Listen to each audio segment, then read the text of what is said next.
A gentleman, a former school board trustee, was fined $750,000 for him saying that he didn't believe in gender ideology in British Columbia. And so this is a very, very bad precedent to set. It's a human rights tribunal. I don't think any of them are valid. I think they're all invalid. They don't behave in a way that is in line with the laws of the country. They're claiming for the greater good, but they're creating de facto laws that don't have any basis and violate our basic rights, but they don't seem to care. And so that's very interesting. Gender ideology is being forced down our throats, and it continues. The march continues. We have to recruit from foreign mercenaries because Canadians don't want to join the army. And yes, because our country has been sold out from underneath us, and people don't want to go and die in Ukrainian trenches. So that's not good. Chinese military in Canada in 2018. I was talking about that the other day. The Chinese military was training in 2018. Trump was president. Middle of his presidency, he didn't really care. He didn't say anything about it, right? It wasn't really big news, but he didn't really care. Prince Andrew was arrested, and some numbers, concerning numbers attached, and they're trying to confuse the separation question on purpose in Alberta. They're trying to do everything they can to make it a confusing question, one that, we can't possibly know what they meant. We can't possibly know. We don't know. So lots to get to. Let's get to it. First, we have to talk about trade. And Paul says, Canada loses something else on Thursday. So that was yesterday. A long-standing bragging point as being the number one export market for U.S. companies. Mexico now holds that title based on Thursday's U.S. trade data. Mexico overtakes Canada as the number one destination for U.S. exports. Trump is slowly turning us down, and it's having an impact. And Mark Carney just wants more of it. I don't think he wants a deal with Trump. I don't think he wants a deal with the United States. Brian Lilly says, you really think we can pivot quickly on trade to replace the United States? Here are Canada's exports by dollar value and country for 2024. The annual exports to the next four largest markets don't equal 2 months of trade with the Americans. Diversifying trade will take time.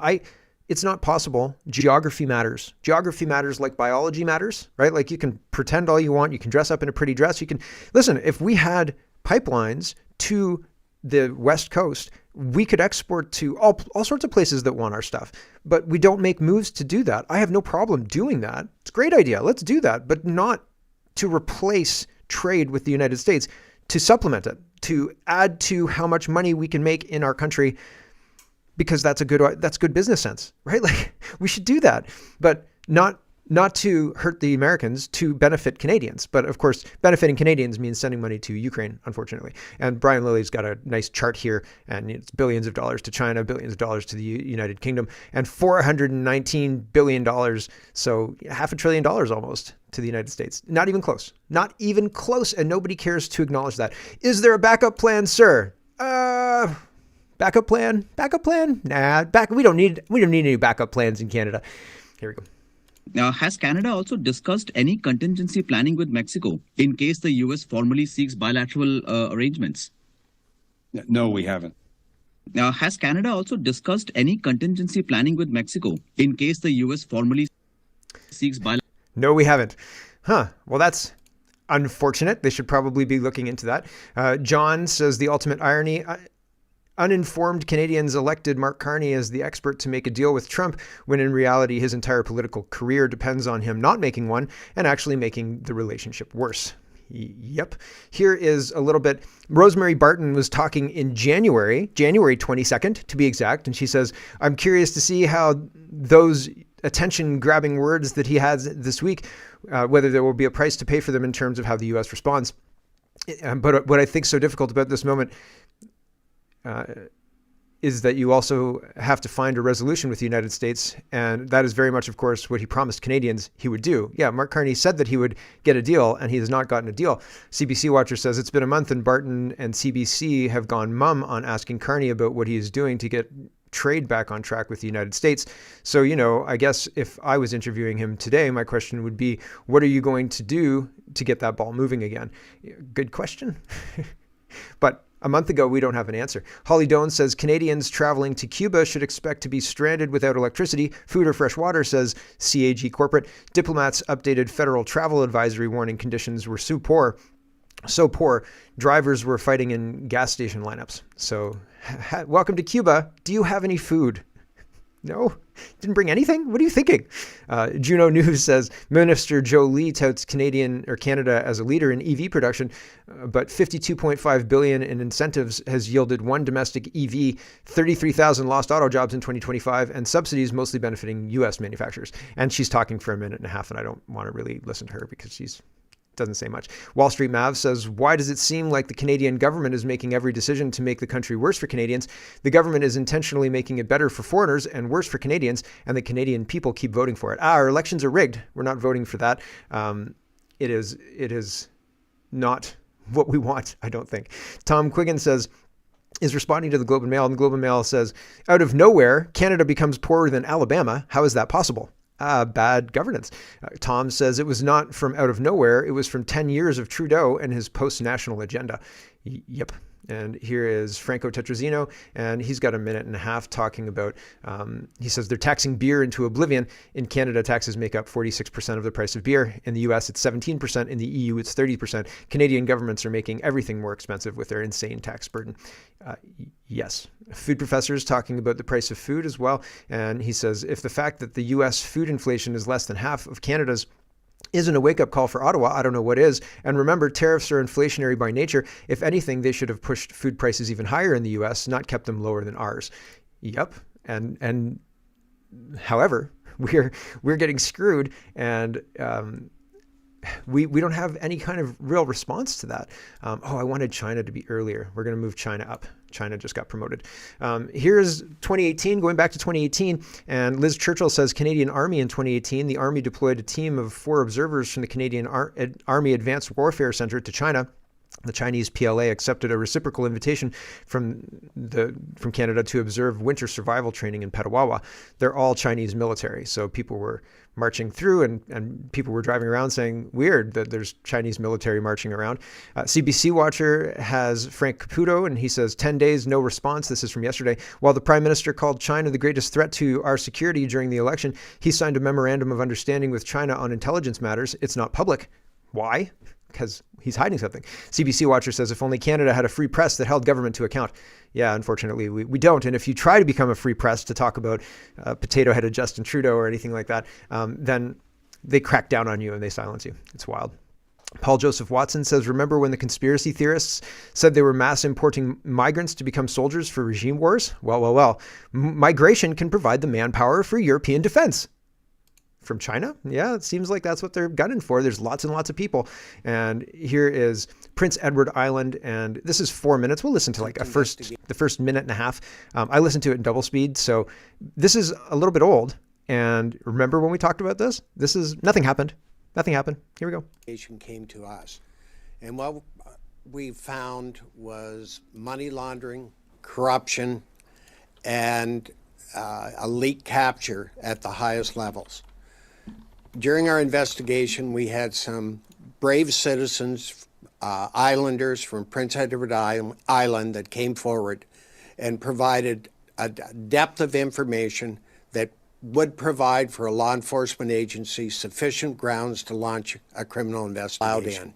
The Master Jin Yan, who came into the province, it is our belief from our investigation that he's tied directly back to the PLC, or the Communist Party in China. We were able to establish that the monastery has set up a network of corporations. And if you look at it from a point of view of money laundering, is what you would anticipate finding in an organized crime network. This monastery, if you look at it from a Dalai Lama's point of view, you would not anticipate finding corporations, land transfers, land flips, and citizens being paid under the table cash for residences and property.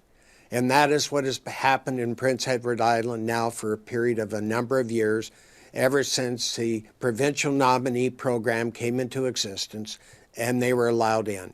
Again, the investigation, Canada Under Siege, how Prince Edward Island became a forward operating base for the Chinese Communist Party. An investigation that really actually spans 5 years of research and intelligence gathering, and an 18-month to 2-year investigation that involved Gary Clement and Michelle Juno-Katsuya, the former chief of Asia Pacific. And it has a deep collaboration, including international and Canadian security experts, whistleblowers, eyewitnesses, religious experts, and consultation with multiple governments on multiple testimony on multiple continents. This investigation began with a question. How did Canada's smallest province become a strategic beachhead for China. influence and interference and potentially corruption? From China. How? I wonder how. How did the whole rest of the country become the same beachhead for China? It's so crazy. David Knight says, Canada and Europe are unable to fill the ranks without recruiting foreign mercenaries by offering citizenship on top of money. Why is there a lack of manpower for defense in these countries? Great question. Great question. The reason there's a lack of manpower, the reason people don't want to join is because they don't want to go and die in trenches for foreign wars. I think fundamentally that's fundamentally it. Although right now there's not a foreign war to die in necessarily. I don't think we're sending people to Ukraine in the next couple of weeks. But I feel like the moves are being made to make it so people will say, oh, well, you know, if only there wasn't a war in Ukraine, but we've got to go and fight it type deal. They're going to grind people down so they're going to get what they want. And I don't want to be to have the Canadian government have any more say over me than they already do. Jason is interviewing this lady, and she says the Chinese regime is terrible, and they do terrible, terrible things, way worse than what the United States does. And what we're doing is bad. And Jason James says Mark Carney and Keir Starmer are hell-bent on turning Trump into an existential threat and positioning China as the West's great savior. I think that's true. And this woman is a splash of cold water on anybody who thinks that China is the savior here. Here we go. You know, in Chinese, we say, if you do nothing, there's nothing wrong. You know? Yeah. If you do nothing, there's nothing wrong. If you do too much things, there's always a perspective people can blame you. But what China did is very, very different. China has every bad intention in the universe you can think of. Just look at just imagine they kill people to get their organ to be sold or be transferred to people. Yeah.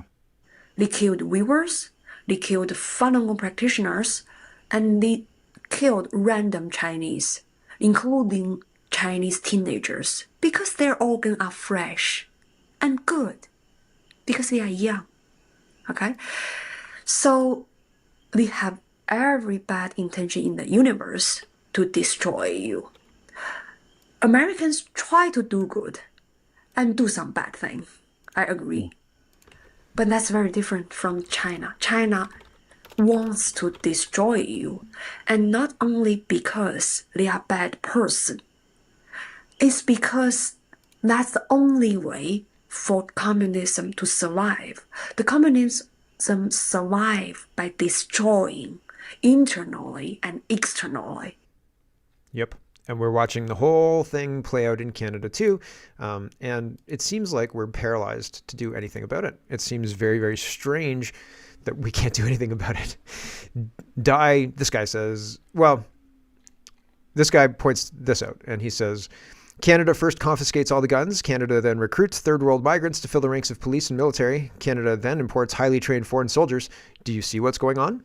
And it's inescapable. Right? I think if you look at this with a critical eye, and if you read this in a history book, you would say, how did these people not notice? How did these people not see? Why isn't anybody ringing the alarm bells? Why is it only one Brit in England ringing the alarm bells about what's going on? Why isn't anybody talking about this?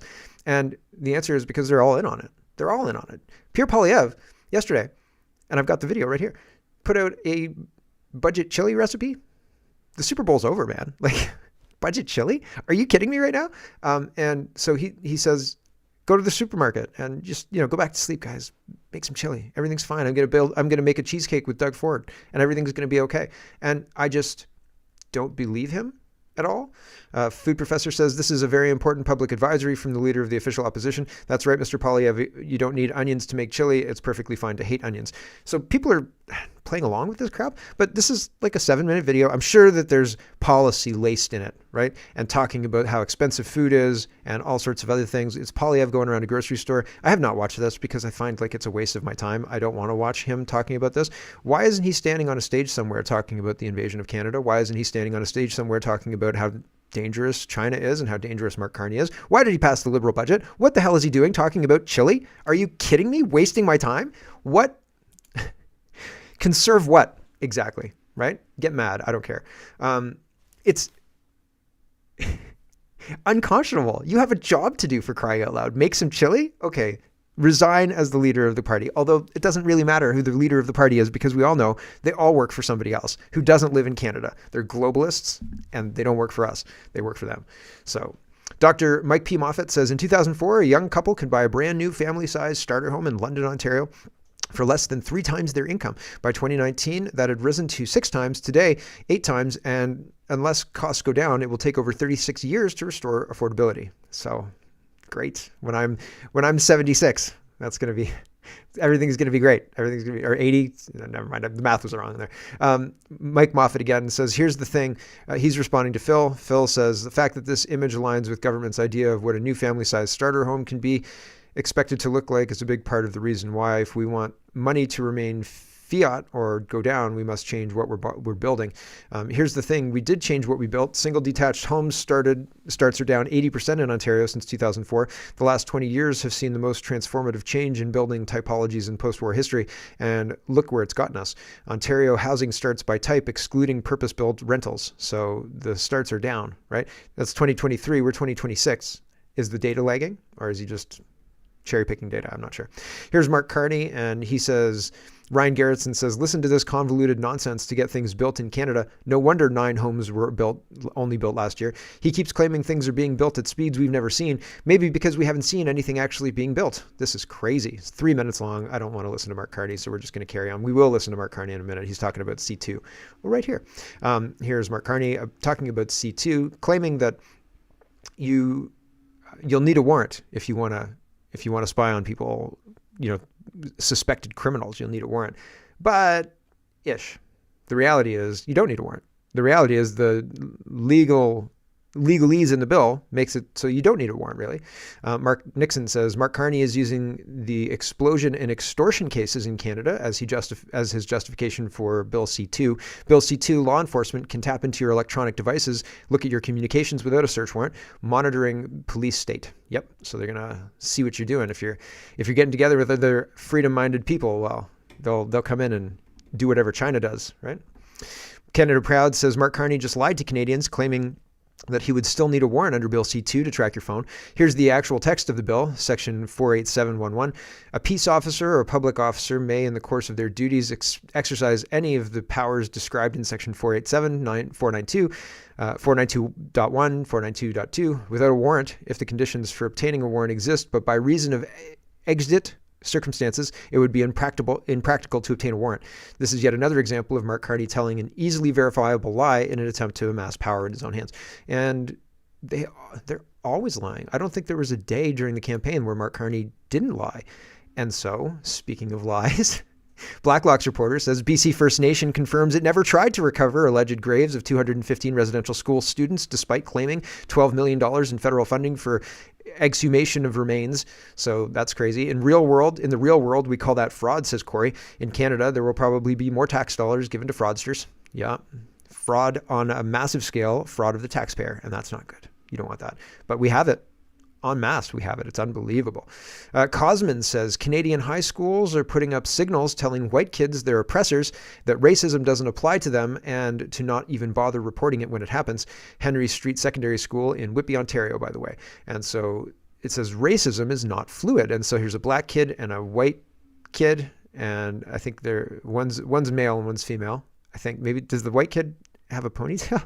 It says in the blue text-like bubbles, it says racism does not go back and forth, one day benefiting whites and another day benefiting people of color. Racism is always against the marginalized group. Crazy. It's Marxism. It's Marxism. They absolutely want you. Oh, I wanted you to listen to Mark Carney, didn't I? It's Marxism. And it is, they want you to believe something that is false so they can continue to push their program forward. Here's Mark Carney talking about how Bill C-2, they will need a warrant, but that's not true. Here we go. I want to highlight a very important bill that needs to move, which is Bill C-2, which is another series of border measures. But one of the core things that it includes is something called lawful access. Now, lawful access is through the courts getting a warrant, but being able to access messaging between suspected criminals. I want to highlight a very important bill that Go back to sleep, Canadians. Don't worry, it's only criminals that will be watching. Sure. And Tamara Lich is a mischief artist, right? Oh, that mischief she's gotten up to. Here's Melissa, and I just wanted you to be aware, because they didn't do anything for Lent as far as I know, or Pancake Tuesday. Was there a parliamentary Pancake Tuesday breakfast? Melissa, I didn't even know it was Pancake Tuesday. Usually I have some inclination that it's Pancake Tuesday, but it's crazy how fast this year's going. We're in mid-February already, almost the end of February. Melissa says, at a federal government press announcement today led by Minister Francois-Philippe Champagne, there was a happy Ramadan gathering. No mention of Ash Wednesday or Lent. Minister Champagne didn't even post about the Christian observance. Welcome to Canada. So be tolerant, but being racist against white people is just fine, because racism is always against the oppressed group, and white people are not oppressed except legally. Weird. So apparently the what's his face Generu is messing around on his wife in Ottawa, and everybody knows about it. And it was fine when he was a conservative, but now that he's not a conservative, Mario up north threatens to tell his wife publicly. So this is a bit of an Us Weekly scandal in Canadian politics, but we are a bit of an Us Weekly country, eh? Mario says, am I going to be the guy that breaks it to Matt Generu's wife what Matt has done while in Ottawa? I'll tell you this much, the staffers, they know. And Aaron says, so it was fine and you kept your mouth shut about it when he was a conservative, but now that he's a liberal, you suddenly have a problem with it morally? You could not be more of a fraud, Mario. Yeah, it's kind of weird. And Generu is also cutting off his constituents, right? And Canada Proud is reporting Generu's constituents are desperately trying to get a hold of him to understand why he betrayed their democratic will.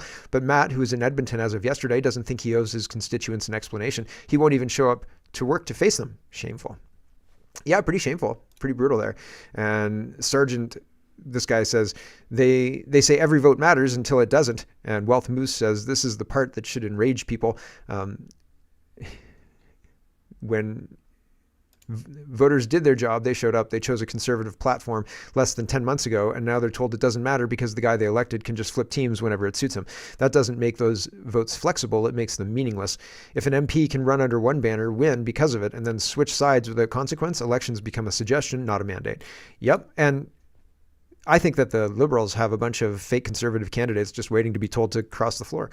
This isn't democracy, it's political arbitrage, and every time we pretend this is normal, we teach voters the same lesson. Your vote only counts until it becomes inconvenient. That's how trust dies, not loudly, but casually. Or causally? Casually. So, yeah, I don't know how anybody could trust the government these days, because the government does not deserve trust because they keep betraying our trust. I've got this section in the UK is bonkers. It's almost like Rupert Lowe Power Hour. But also it's wild. There's wild news just coming out of the UK. And I've got to say goodbye to the stream. So thanks for watching, everybody. If you want the whole show, head over to